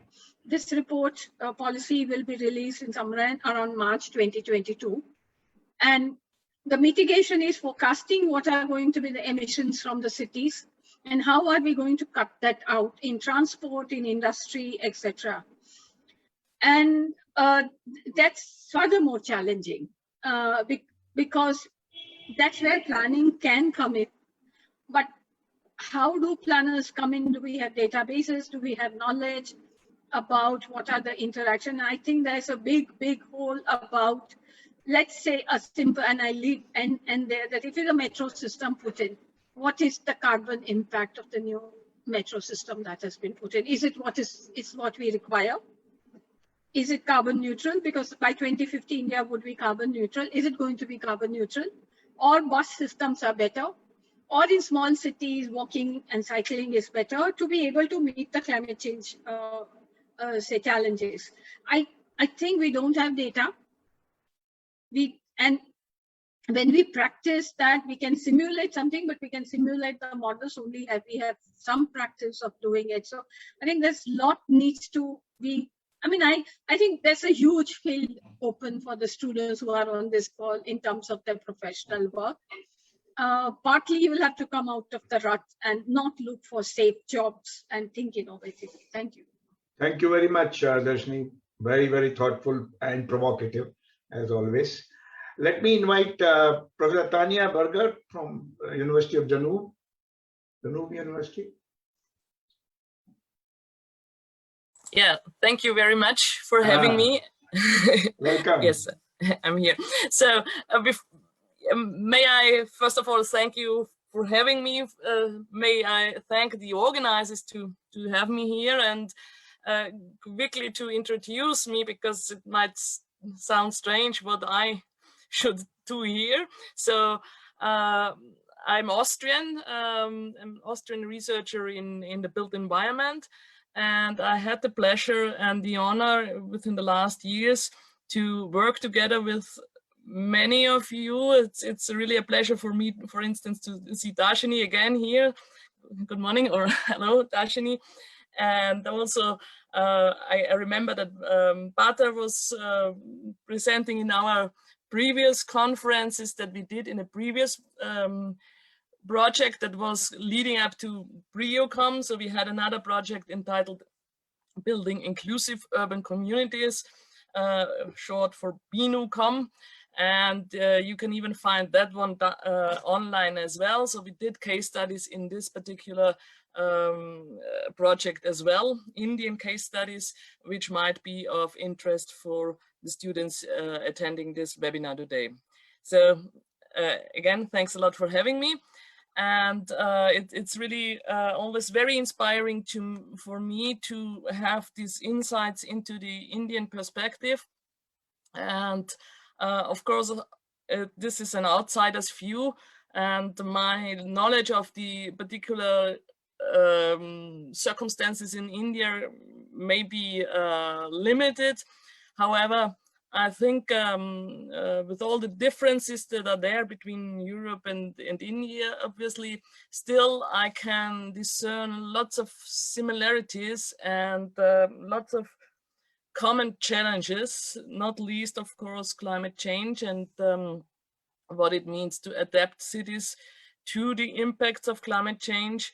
And let me quickly pick up on what has been said in the first part of this webinar with specific regards to the case study in Vijayawada, because I had the pleasure and the honor again to be closely involved in that particular study and the qualitative interviews that we did there. And it was really striking for me, and I think that has also been highlighted, the fact that on one hand side, inhabitants would regard their built structures, their homes, their houses, as their prime tool to protect them from the impacts of environment, especially from heat. That was one thing. On the other hand side, we found that during the whole day in the hot season, the 24 hours, the homes would be hotter inside than outside. So where then lies the protection if it's always hotter inside than outside?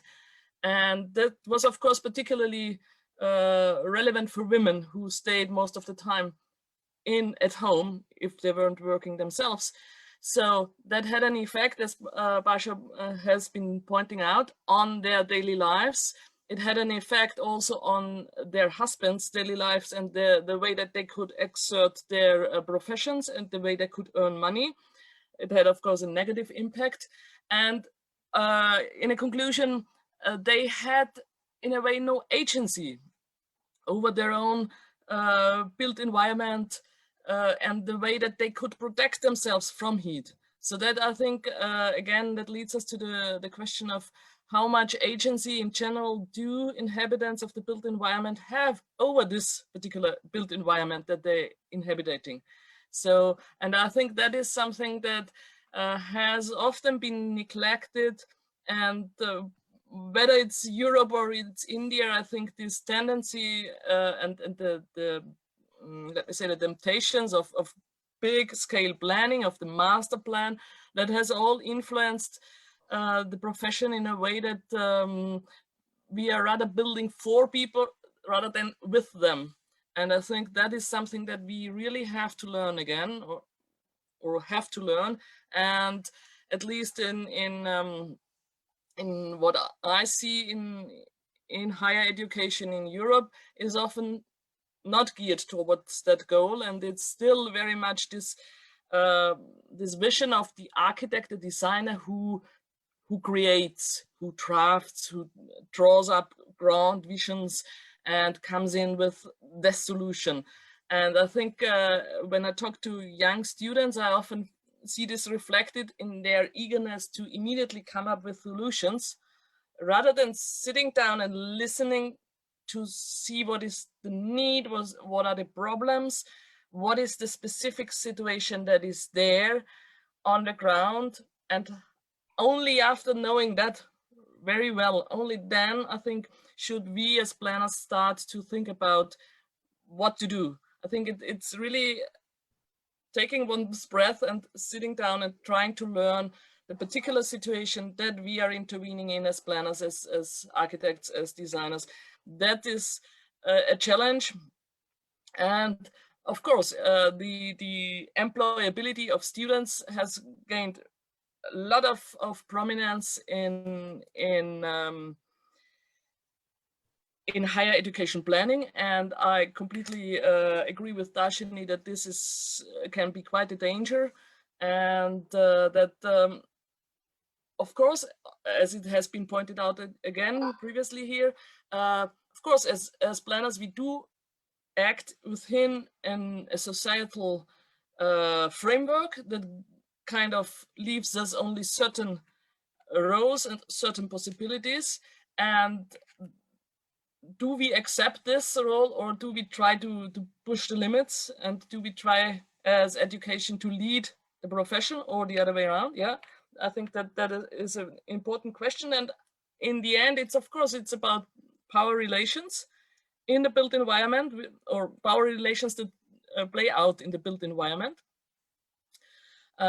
because influencing the built environment is probably the most attractive way of exerting power in the end. So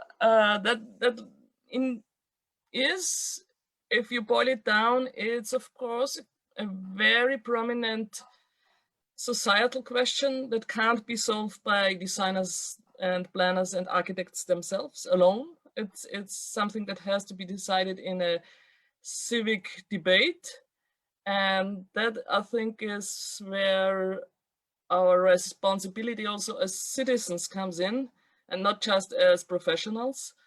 I think even if it's of course difficult for one individual, or for individuals as a general, to influence the broader societal scene, I think we still can strive to push the limits, as I said, and as teachers in higher education, I think that is our responsibility, to try and ignite some interest also in students to go beyond the present state and seek solutions, seek improvements beyond what is possible today. Tomorrow it might be more, and it needs to be more, given the challenges that we are facing. Thank you. Thank you very much. Very, very interesting ideas, but also drawing on similarities and differences between the two contexts. Thank you. When the webinar started, 11 o'clock, Professor Mishra told us that there are students also here. And we know that your master's and PhD programs are bringing in very bright young students who want to make a professional expertise in this area. So I'm going to invite Professor Kajri Mishra, to share her reflection briefly, because then I want to ask students, what is it that they would like to see changing in their education based on their own aspirations and understandings. So Professor Kajri Mishra, your turn, please.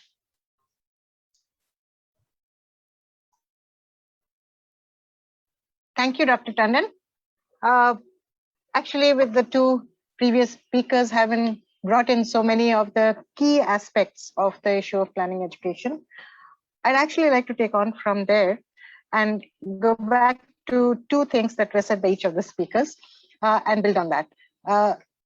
Personally, having been in the space for so long, and also from teaching and in the profession, what has really worried me as a planner in this country, educated in this country, and working in this country, teaching in this country, is the fact that there are three things that seem to be less clear. I will not say unclear, nor will I say that in other places or other countries it is as much clearer, but yes, we are less clear about this, is what is this profession called planning, and therefore what should the planning education encompass. There has been a debate, which is correct, because things change. A profession is always dynamic, but I think the debate has been extremely limited and extremely close with a certain small group who do always reflect on their own profession and teaching. Widening it out as we are doing today, I think was long called for. But I think that wider discussions also have to be structured in different layers and with different groups in many ways. The reason is that, being concerned with this, I have taken a little time to understand what are professions all about and how do professions serve society. And there seems to be some understanding that to even call yourself a profession or a professional working with a certain set of expertise, you have to offer society something that is useful, that society finds useful. 2, this expertise has to have some unique content and character so that other people are not able to offer it, and therefore you say, I'm a different kind of a professional. So a doctor is different from a lawyer because they offer different kinds of things which are both unique. But third, and this is where I think we need to think a lot more, is that the profession is structured always through certain institutional parameters. Whether it is professional frameworks that regulate or that sort of discuss what the profession is about and reinvent themselves or see that they remain relevant to the society, or whether it is some legislation, like for example, architects have a legislative grounding in terms of which defines what an architect is and what they are expected to be delivering to society, or doctors do, or lawyers do. Planners don't, not in this country. And a fourth dimension is that there has to be, because you are offering something that is specialized and which therefore becomes perhaps a little less legible to everybody else. Therefore, there has to be self-regulation and self-reinventing, but more importantly, a kind of a certification or a degree or education as the education program that we're talking about. The first question is to ask, either as a profession in this country, are we really a profession? 2, if we are, then how has education shaped or built this profession or not? And there, as Professor Darshini said, that are we led by practice, or has education or institutions offering planning education, have they been able to be lodestars? Have they been able to offer a normative vision of what planning and planners can be? This is a question, I think, which bears further reflection now that we've opened up this conversation. What do we suffer from? I think some reasons why we are where we are is very clear. The idea of we can't outgrow our history. We should have outgrown our history gone further than our historical moorings a long time ago. Planning in this country is still too much rooted in architecture and the notion of design, where you think a few lines can actually determine what cities can be. Not that you don't need design, of course you do, but the idea of planning as what I call a larger site plan, which is the master plan, is actually is the elephant in the room. I mean, you always think of planning and then you think of these master plans, and therefore you teach master planning, and therefore you go out and do it, and you think you are the master. That also has its roots in this whole modernist architecture, modernist planning kind of ideology, which our schools are still embedded in. And one of our efforts has been, and we had the privilege, we were lucky enough not to have a architecture school in the same university. We were built on a legacy of a management school, where a lot of the management professors, actually our management school had this legacy of, because it was aided by government, that it should be of developmental impact. And therefore the whole engagement in policy and planning came about, anyway, that's one story. So that was one. The second thing I wanted to talk about, that how do we get beyond this history? And one of my biggest fights with my colleagues in architecture and planning, even in the SPAs, is that, we need to separate it out. And if you notice, some of the best schools in the world have already separated out their architecture and the planning schools, so that you can actually talk about community engagement more, and rather than, going in and tell the community what they need to do, So there is that part which we have to The other is, at some point, and this is a very pragmatic thing, which again, Professor Darshini had also flagged, this new education policy, giving space to do all kinds of interdisciplinary things and all that, it links back to the question of who regulates our education. Professional self-regulation of the education process is also mandatory. We do have a so-called regulatory body which is non-statutory and still moved in the past, as I said. And therefore, today when I start a planning program, and for all our efforts, like Tathagat sir said, we have to conform to what is the AICT syllabus, Dr. Tandon. And the AICT syllabus is, I think all of us should take a look at it. It's been the revised syllabus of 2020. Okay, so it's revised as late or early as November, and we are still struggling. How do we now roll back the clock and teach our students something that we wouldn't have wanted to teach even 5 years ago? So it is a huge issue. The other issue is that you must understand the pragmatic needs of a livelihood that our students have. Any student in any place, education for the sake of education is probably no longer has probably become a luxury. And therefore, when we say engagement in the field, I said this question to everybody, which field are we talking about? Are we saying engagement in the field that they will need to draw a livelihood from, which means they need a job? And who's giving the jobs? Planning is in the public domain. Planning deals with public spaces, with structuring the public domain. And if the state is not an employer of planners, and if they have to be privately employed, then they are serving finance capital power. And therefore, where do we bring in the whole question of community engagement and other things? They are only able to get a livelihood for themselves in this kind of a structured space if they can deliver what the future recruiters require. And the future recruiters require something which is of their interest. So even when we have somebody working for the Jaga mission with the government of Odisha, we get what I would call some moves towards real engagement and planning. But if they are working for many of the consultants who are advisors, they are required to do some very different things with real estate companies and others. So my submission is, where are the planning jobs? Are they in the public sector or the private sector? Of course, they have to be in both. I'm not saying they have to be only in the public sector. But where are the public sector planners at all in this country? I was going through some of the statistics. We don't have many reliable ones, but I'm told we have 0.57 planners per lakh of population in India, which is lower than Nigeria and Ethiopia put together. Sorry, meaning both of those countries. And whereas most of the better planned countries, for the lack of a better word, or where we have some more attention given, I'm not saying they have the solutions, not at all. We have to look for contextual solutions, which is why we're looking for community engagement also and looking at the field. That's the field we want to look at. We better look at how do we enable our planners to do that? How do we enable our students to look forward to doing that? Because they are going to be serving citizens and serving the public.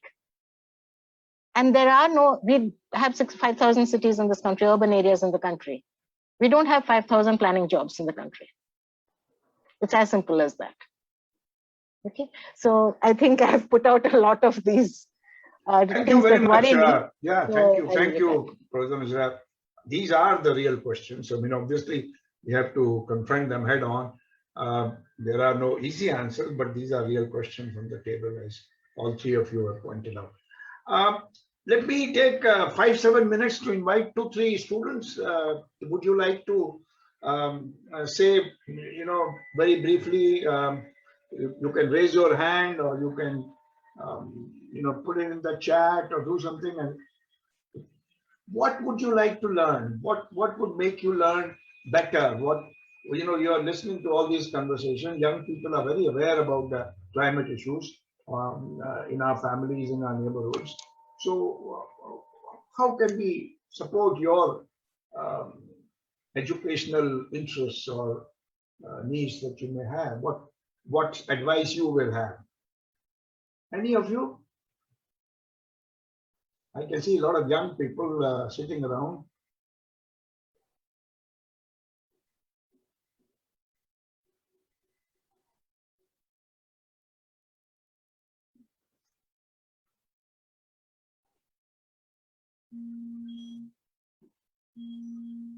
I think there is Deepika who wants to ask a question. Yeah, Deepika, Yes. please, Deepika. Unmute yourself.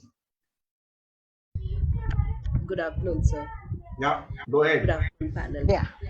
I was listening to the wonderful discussion, and I'm sorry I have got a sore throat, so I may not be audible very proper. Kindly excuse me for that. We can hear you. Go ahead. Okay, thank you. So, what I think, we are in a mode of where the practical implication of what we are learning is something which I, as a student, I think is very, very important. Sometimes what we learn and what we practice, we see a lot of difference in that, and that's the reason. Like we normally, we many times we face dilemma. One second.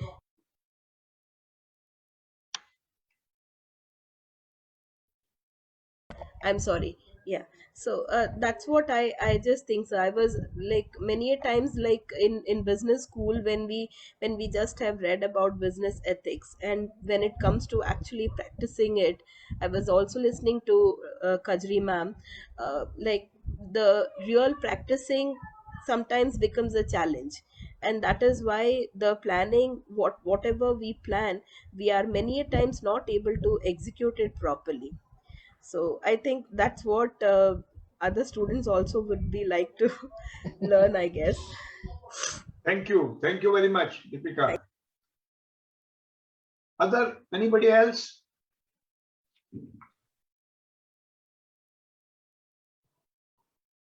Any questions?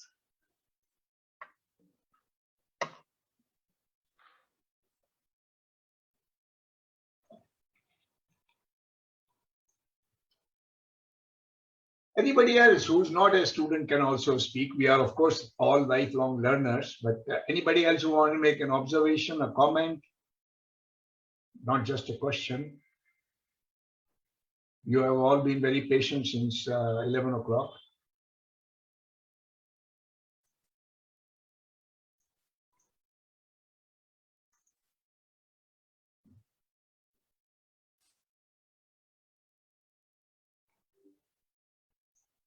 Preeti Krishna, did you want to say something? Preeti Krishna Panda? Preeti? Yeah. Go ahead, please.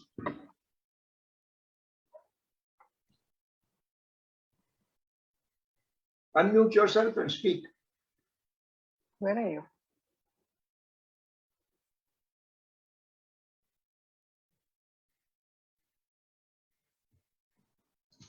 Preeti, you wanted to say something? She can't hear. She's Okay. Riya Nayak and Abhishek Rao have raised their hands. So I yeah, think okay. Abhishek, go ahead. Abhishek, please. Good afternoon, everyone. So it was an insightful session from all different perspectives and intersections that was discussed. Sir, as we all belong to this urban domain that is too dynamic, we know, and from time to time that we plan, it also gets intervened by some other scenarios from political, social, and economical factors. So participatory planning is one of the key aspects that I feel while stakeholder concentration is being done. But what we see in India is that for planning certain things, when you go for stakeholder mapping and consultation for those meetings, so in ground reality, the ward members or the councillors, they come to the meeting and they give the point on behalf of the whole community. But on that inclination, they have certain political vendetta on all those agenda that are inclined. As a whole, suppose 20,000 people are living in a community, so they will be presenting the thought from their own benefit or from their political benefit. As a whole picture, we don't get from the ground reality that this is the actual need and this infrastructural development needs to be done. So they see their own personal benefits as a certain entity. So how we as urban planners at ground, we can learn from this and implement better plans? Good question. Very good question. And somebody else wanted to speak, Nilanjan? Somebody else? Ria. Please. Yes, sir. Good afternoon, everyone. I am Ria from School of Human Settlements. I do not have a question, just an observation. Similar to what Deepika said, that we as students, as urban managers, and in general, the students need to have more of a practical knowledge. In our course curriculum in School of Human Settlements, we have urban learning experience, which is going into the municipalities and working with them, which I think Tathagat showed us in the presentations as well. So these kind of learnings are very, very helpful for us. We understand the limitations and the opportunities that we as urban managers are going to receive in the future. So these kind of learnings are mostly very, very useful. That is what my observation is. Excellent. Very, very useful. Anybody else? Nalin, anybody else raise their hand?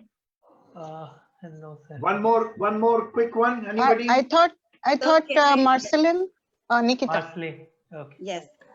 So I have been working with a lot of young people as part of PRIA, and we've been engaging on the issue of climate change and adaptation. So one of the points which has been highlighted is that how climate change and conversations around climate change is just not the responsibilities of planners and architects. So how can we think of strategies in which institutions and departments like Xavier's can support other college departments also to engage in such processes and also to educate them about what is happening, because climate change is not just the responsibilities of architect students or planners. So this is just one point that if we can reflect on that. Thank you. Sure. Thank you. Thank you very much. Lots of good discussion. Doesn't mean we have answers or solutions available right away, but I'm picking up several very interesting ideas. The first is that narrowly defined master plan is not what urban planners and professionals are going to be needing going forward.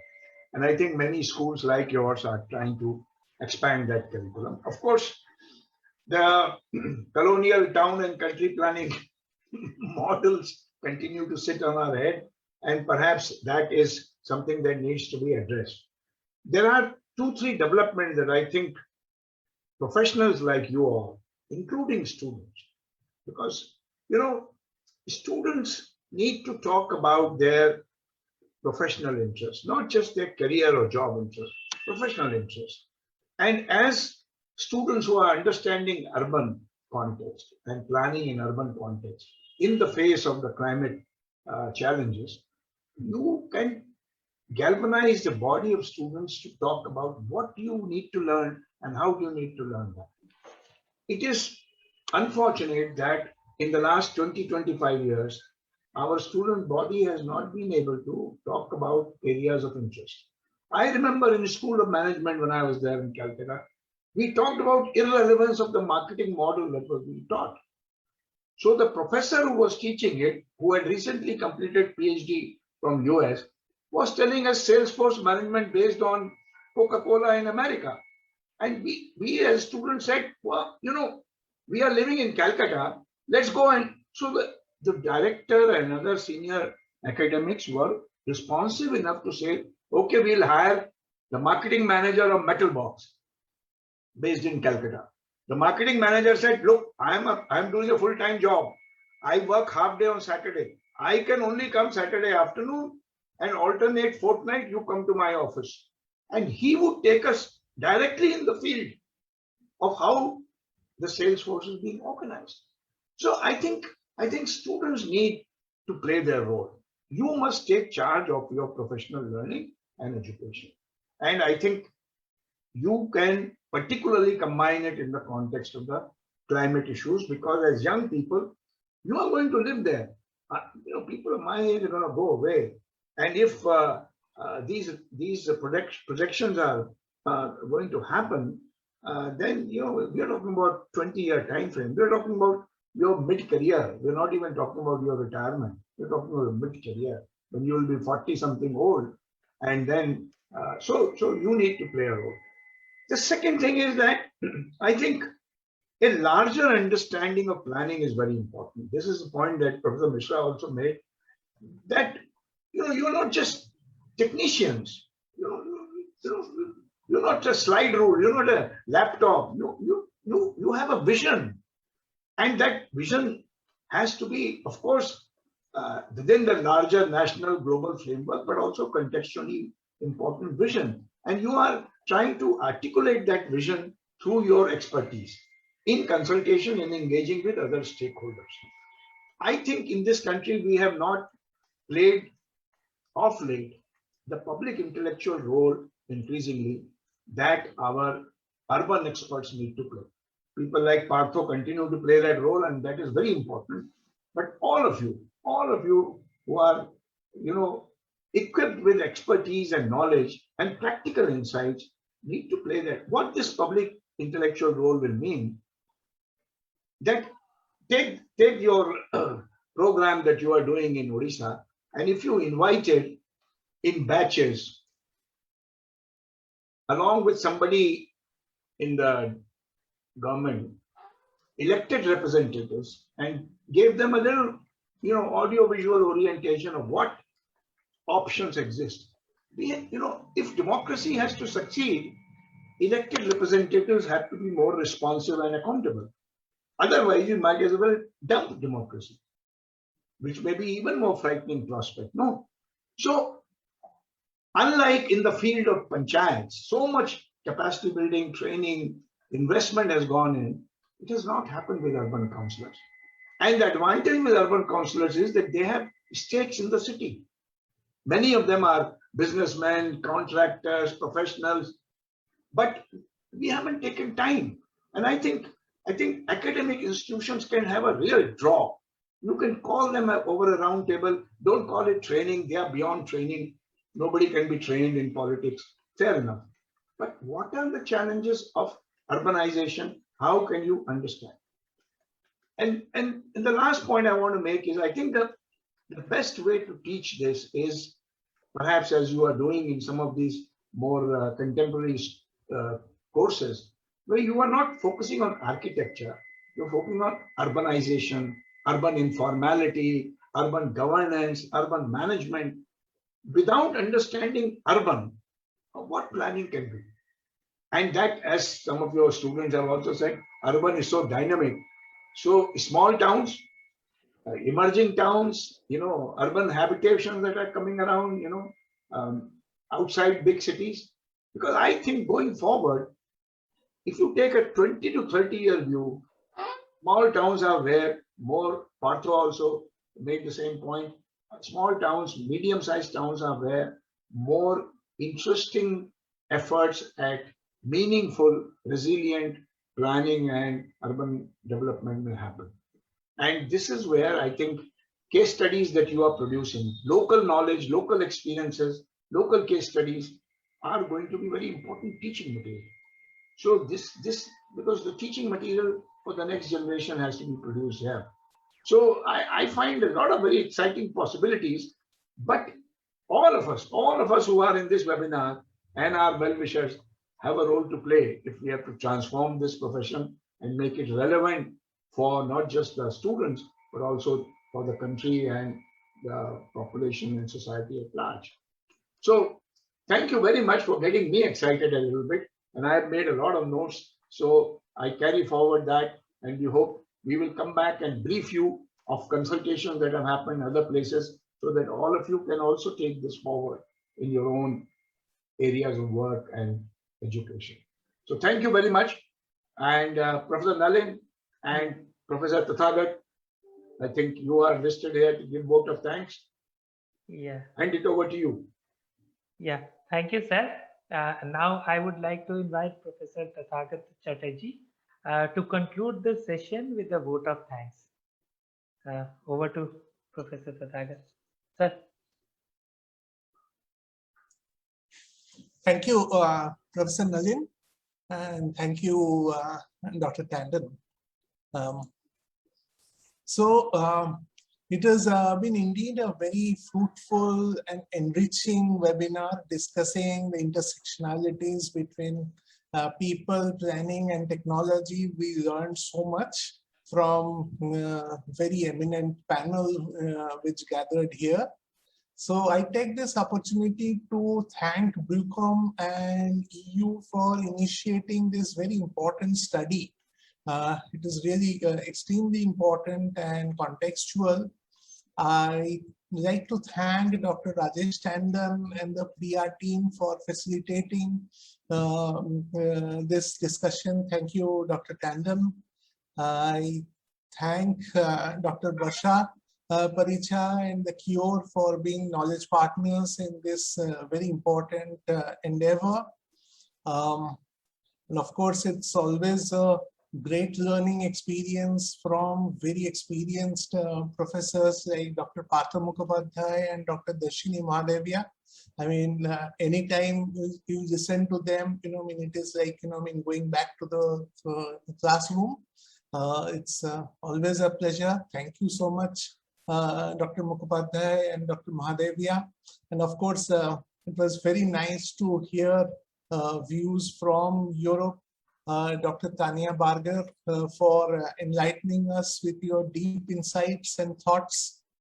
I come to thank our beloved Vice Chancellor, Professor Dr. Father Anthony Uveri, SJ, for his inaugural address, where he touched upon some of the very core issues of the cities warming up and the winters disappearing.